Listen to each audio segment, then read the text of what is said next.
All right, now this is our first question set dealing specifically with just cartoons. All right, the first one up here. If you notice there, you've got the people saying, asking the king, "What are you going to do about inflation?"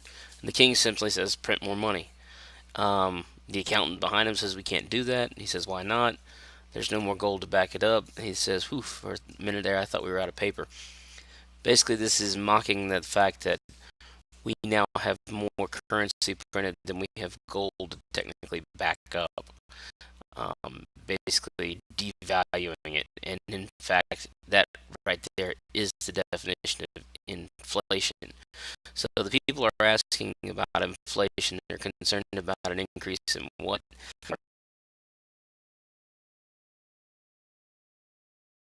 Number two.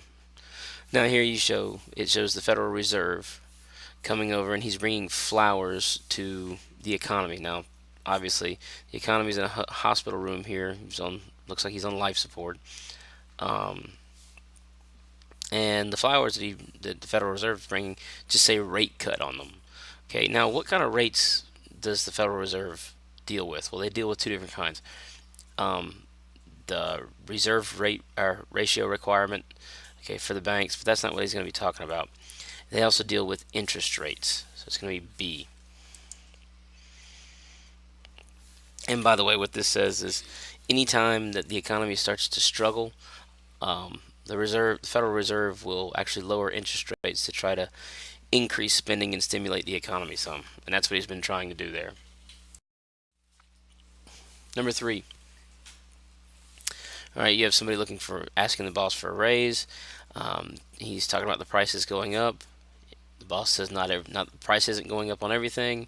He goes, well, what's one thing it's not? He goes, your wages. All right, so without his raise, which would typify Phil's behavior in the marketplace? Okay, so how is the fact that he has not got a raise and the fact that there is inflation going to affect him? Is it A, he will increase his interest for higher priced items? See, prices are going up and he's not making any more money, so it's not going to be A. B, he will increase his demand for higher priced items. Basically the same thing as A. We'll get rid of that one. C, he will decrease his demand for lower priced substitutes. Well, this is kind of a tricky one because D is simply the converse of this. He will increase his demand for lower price substitutes. Um, what happens when prices are going up and people aren't making any more money? They begin to buy lower priced substitutes. Um, it's like this. This is when, all right, retail chains like Walmart, when the economy's bad, they still do really, really well. The reason they do well is all those people that used to shop and buy nothing but name brand stuff and shop at more expensive stores, they go to Walmart instead. So they look for lower priced substitutes. Number four. All right, this cartoon shows one artist's perspective on the relationship between industry and government. Now, industry is represented by the snake right there. Just off the top of your head, if it's represented by a snake, does this artist believe that it's a good thing? Okay, and if you look, the snake's tail is wrapped around the state or the the House of Representatives. It's wrapped around the legislature. Okay, so it's dealing with the legislative branch. So if you go down there and look, um, we can eliminate C right off the bat because it's talking about the executive branch. Okay, so let's look at A. First of all, let's read the question. How does artists believe industry has affected politics in the U.S.? A, by expanding the power of political machines. No, businesses have kind of taken some of the political machine power away, so we can get rid of that.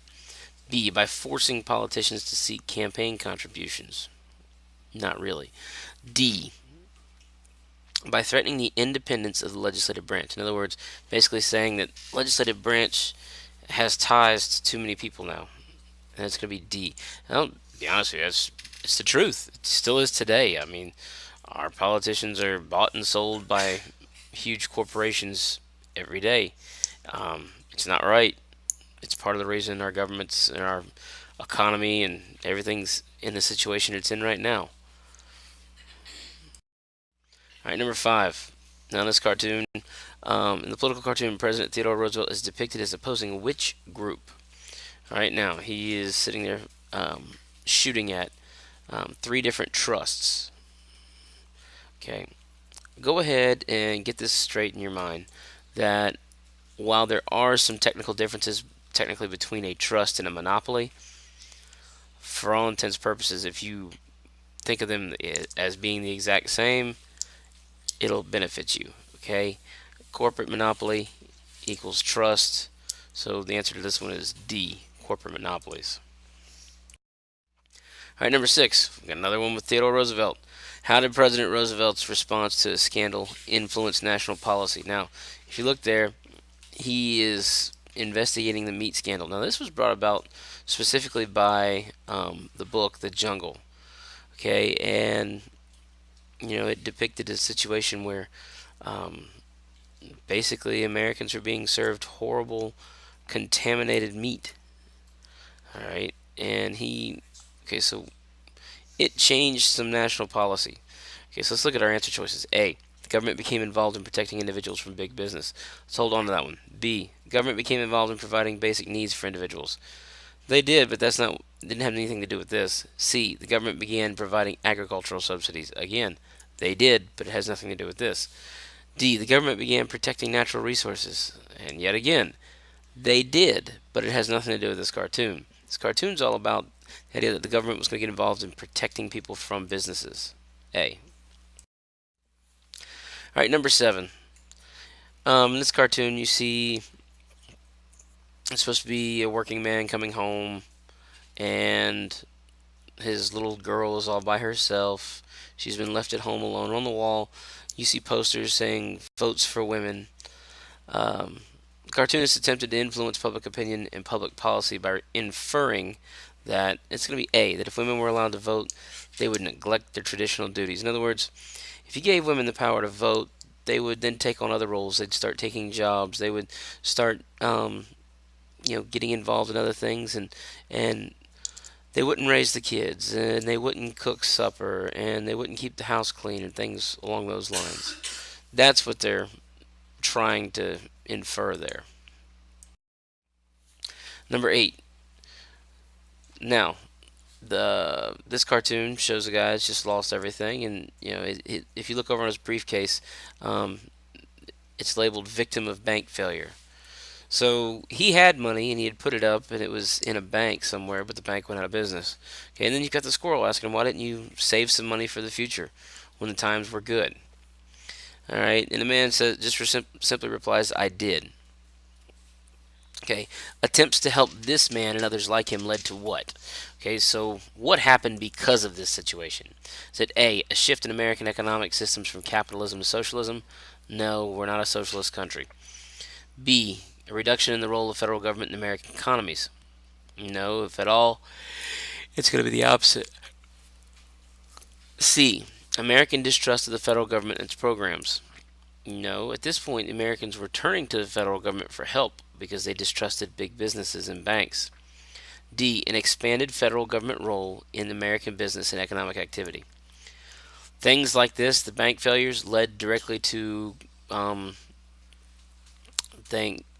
closer scrutiny by the Federal Reserve. It led to the FDIC. It led to the Securities Exchange Commission, or SEC. Okay, so it's going to be D. Number 9. All right, we've actually had this one on another set, but let's sit here and look at it. You have the League of Nations is basically referred to as a Bible that the preacher is reading out of to marry these two people. And if you look, one's Uncle Sam, and the bride is labeled Foreign Entanglements. And the preacher's asking, if any man disagrees with this union, let him speak now. And in the back, the U.S. Senate is standing up and waving their hands because they have a problem with it. The period being depicted in this cartoon above involves the United States after which of the following conflicts, and this is going to be B, World War I. We never ratified the treaty after World War I because our Senate did not want us to join the League of Nations. They feared that if we joined the League of Nations, we would ultimately get caught up in potentially another world war, which had happened anyway, even without us joining the League of Nations. All right. Now this political cartoon right here is talking about Sputnik. All right. The Soviets launched the first man-made satellite into orbit. Now, judging by the reaction of Uncle Sam in the cartoon, it blew his hat off. It really surprised him.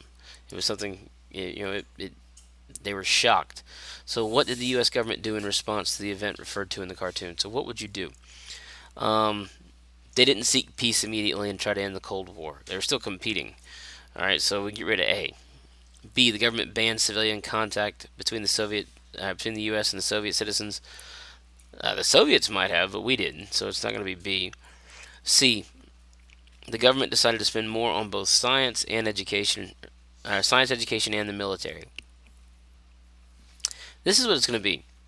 We realized that we were woefully behind um, the Russians or the Soviets in specifically in rocket technology, and it caused us to take a step back and say we need to get better people working on this problem.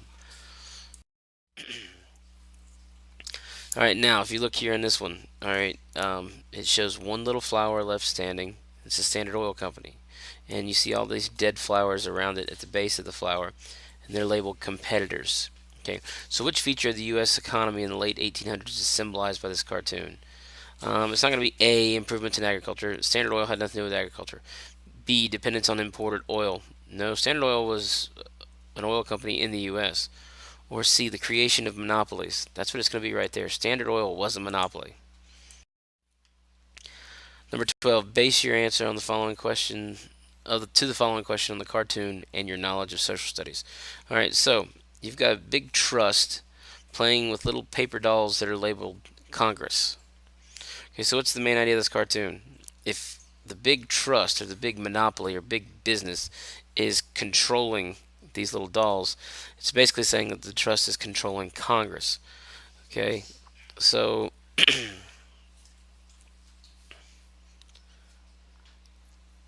it's going to be A. Big business has excessive influence over governmental decisions. Okay, and they do. Big businesses spend money and get people to lobby with congressmen.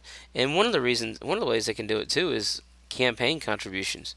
They donate to um, somebody's campaign fund, and when they get elected, they start trying to call in favors. All right, now number 13 goes right along with the last one. Okay, what is the main idea of this cartoon? And if you notice in the cartoon, it uses a little, I guess, verbal irony here. It says, "Let us pray," but pray is spelled Prey instead of Ay. So instead of praying like you would, um, they're talking about attacking somebody and feeding on them. Okay, and if you look above, you've got all these different trusts perched over the top of the Senate building, and they're actually buzzards. So they're going to prey on the U.S. Senate. Also, there's a sign down there that says "seats for sale." In other words, if you're willing to do what they want you to do, they will pay to make sure that you get elected. Okay, so it's going to be A. Big business has greatly influenced the actions of the Senate. And by the way, this talks about the Senate, but it can just as easily be taken all the way down to the House of Representatives too. All right, number 14. All right, this is J.P. Morgan here, and he's picked up railroad consolidations, and he's about to go buy something else. He's buying up everything. So, which 19th century business practice does this cartoon illustrate? Okay, it's not forming a cooperative. All right, it's not establishing a trade zone. It's not expanding global markets. It's going to be C, creating monopolies. You buy up all your competition so that you control everything. Number 15, along the same lines. If you look here, you have the Standard Oil Company, and its oil pipelines are literally going out and strangling all these other businesses. Okay, and what they're doing is they're eliminating competition. So what's the main idea of this cartoon? It's going to be A, that Standard Oil was a harmful monopoly. Okay, if you see this, I mean, anytime you see, for cartoon's sake, if you see something wrapped around something else, it generally indicates that it's probably choking it or trying to kill it or containing it. Alright, number 16. Which group would most likely have favored the action to address the issues shown in the cartoon? So, they're showing you that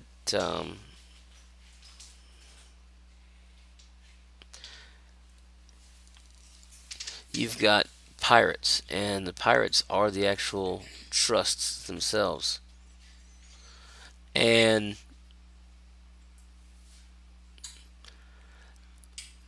it's one of these things where, what do you want the government to do? Or let me ask you, who would want the government to do something? In this case, it's going to be unions. Okay, they're saying that the businesses have too much power. Number 17. All right, here you've got. This is supposed to be the New York City skyline and the Statue of Liberty, and there's signs for different trusts and businesses all over them. Okay, so this cartoonist is expressing what? A, is support for new tariffs. No, this has nothing to do with tariffs. B, encouragement for increased immigration. Nothing to do with immigration. C, concern for environmental pollution. Again, nothing to do with pollution. Okay, or D, dissatisfaction with the power of big business. In other words, big business is overrunning our entire country. It's going to be D.